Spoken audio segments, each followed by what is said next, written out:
Today we're checking out the new Apple Magic Trackpad 2. So this is one of 3 new Magic accessories launching alongside the new 2015 iMacs. So the Magic Trackpad 2 joins the new Magic Keyboard and the Magic Mouse 2, but this is by far the most expensive of the new accessories at $129. The keyboard is $99 and the Magic Mouse 2 is $79. So before we explain why the Trackpad 2 is so much more expensive, let's get to the unboxing. So first thing we have to do here is remove the shrink wrap plastic. Once we do that, we can go ahead and slide the sleeve off the box.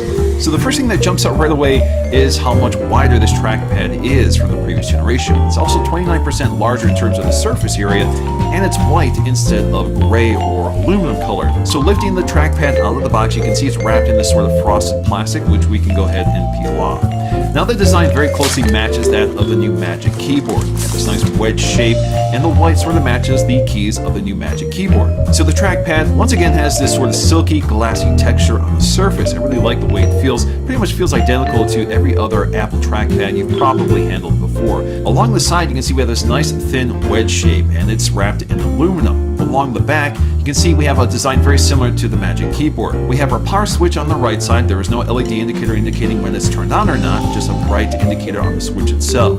We also have a lightning connector, and that's because we have an internal battery this time. So we don't have to swap out the batteries anymore. You can charge this via a lightning port, and you can connect it right to your Mac and charge it even while you're using it. So it takes about 2 hours to fully charge, which you can get at least 9 hours from a 2 to 5 minute Bluetooth antennas to work through the metal frame.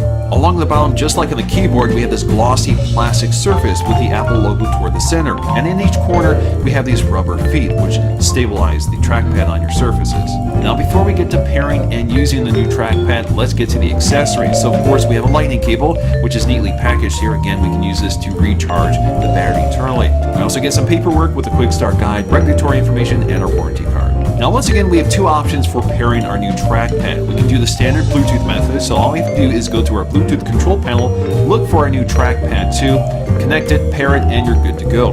Alternatively, you can just connect a lightning cable connected to your Mac right to the trackpad, and it sets up the pairing automatically. You don't have to do anything. This is a really handy way of automatically pairing your trackpad without having to dig through the menus, especially if you don't have a mouse connected to the computer already.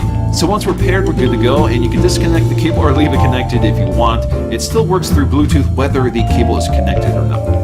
Now, if you look along the edges of the trackpad, you can see it kind of floats here, and that's because there are force sensors under the glass panel, which needs some movement in order to determine the amount of pressure you're applying to it. So you can actually see that moving when you press harder on the trackpad. Now, force clicking introduces a new way of interacting with OS X, and force clicking happens when you press harder through a click. So you have the initial click, and then you press harder to get to a force click. So for example, you can force click on a word, which brings up lookup.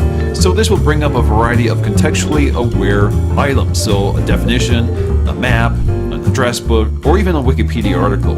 So one of my favorite uses for force clicking allows you to preview websites. So for example, if you're reading an article, you see some links, you force click on them, you can take a brief look at that web page, you can scroll through it, and then dismiss it and go back to what you were doing.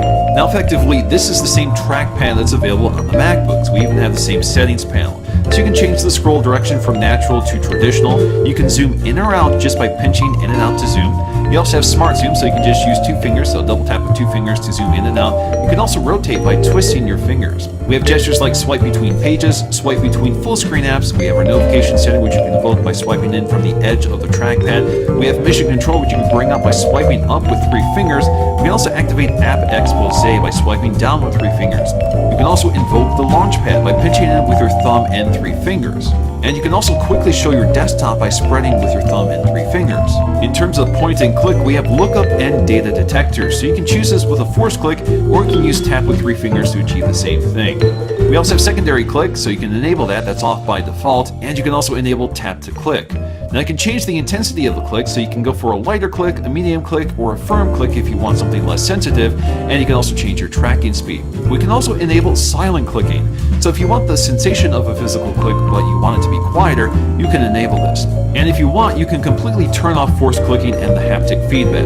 Now compared to the previous generation, obviously there's a pretty big change in form factor. It's quite a bit bigger, quite a bit wider. Of course, you have an internal battery instead of the battery compartment, which meant you had to swap out the batteries anytime they ran out. Now the big change here is that we no longer have a physical click. The previous generation's click was actually built into the feet of the trackpad, which means it had to be on a hard surface in order for the physical click to work. And since the clicking mechanism was hinged toward the bottom on the old trackpad, that means the click was stiffer toward the top than the bottom. Of course, with the new trackpad, it doesn't matter where you click on it, you get the same feedback. So ultimately, in the end, this is by far the largest trackpad in Apple's lineup. So if you like a lot of surface area, especially with a large display, so if you have a large display for a 27-inch iMac, or even bigger if you have an attached display, this larger surface area for moving across the screen real estate could definitely benefit you over the more cramped, smaller square shape from the previous generation.